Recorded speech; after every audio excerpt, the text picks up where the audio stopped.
I got a call that the feed line wasn't working. So if you turn this on, motor's running,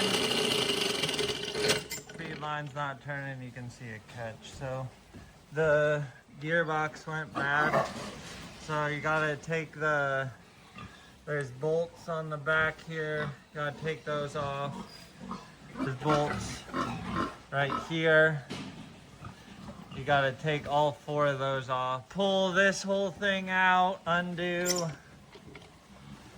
these 1/4-inch hex, 1/2-inch bolts, 1/2-inch bolts on the inside, and then pull the whole thing out, and you can take this part off and swap it out. The tools we'll need: 1/2-inch wrench with a ratchet is helpful, little channel locks, screwdriver. This one is a ratchet screwdriver, and I can use that end to get the little bolts off of the motor, so that's pretty nice.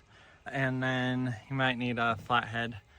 1/2-inch socket, extension, and ratchet. 1/8-inch T-handle, right?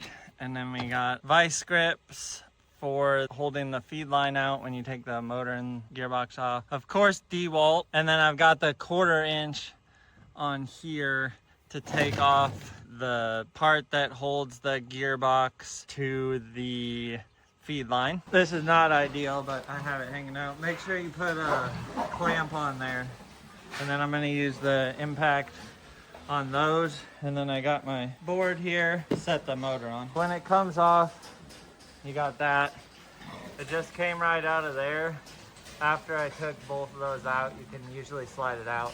If it's been on there a long time, sometimes it doesn't want to come out, then you got real problems. I got it off. You can see the gearbox has a bunch of stuff in there. I don't know if you can see where it's broken in there, but you can see it's not in good shape. The pinion is all dirty, but is actually in good shape. These things are $50.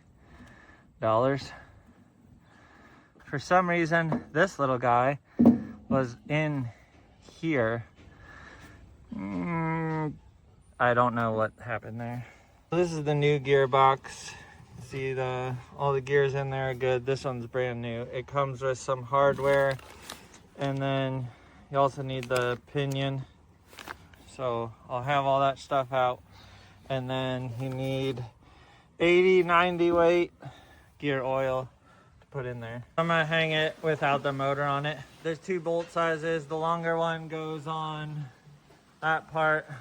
The shorter one goes through and actually attaches right there. You can see it.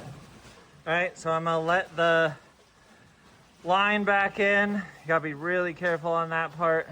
And then I'm gonna fill it with oil, hang the motor, put these bolts back in.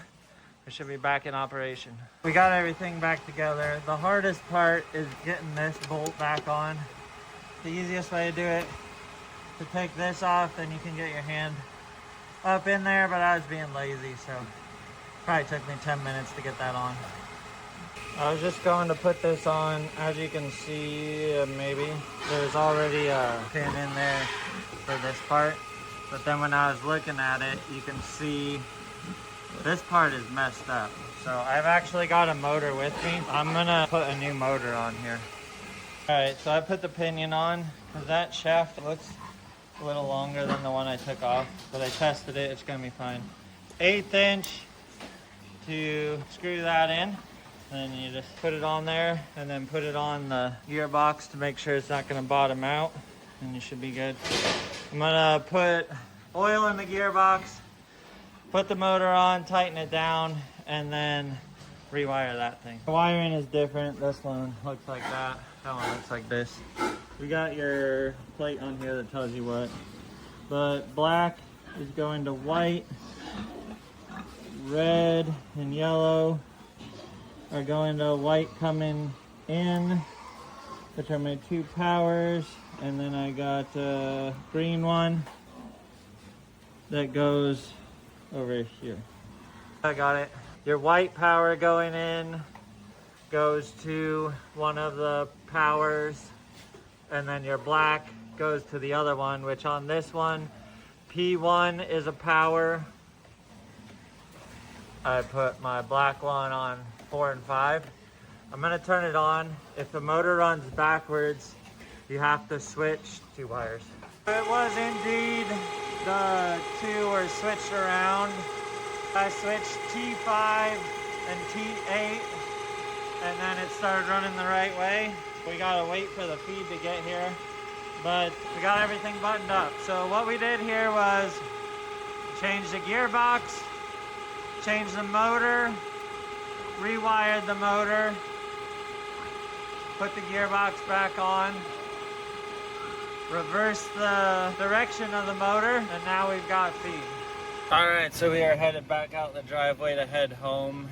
That job is gonna take from door to door about 2.5 hours. I usually try to keep a gearbox and a motor on hand, and I didn't think I was gonna need them because the motor was running. He told me that before I got there. But I was like, I just always like to take it because then you have it with you and you don't have to run home and spend an hour on the road. So thankfully I had both of those with me, otherwise it would have taken longer. Those motors are $400 plus and the gearbox is probably $250. So having them on hand is a bit of an expense, but on a Sunday afternoon when they text you at 9 o'clock, you're kind of like, well, I'm glad I have them on hand. So that is that saga. We'll see you on the next one.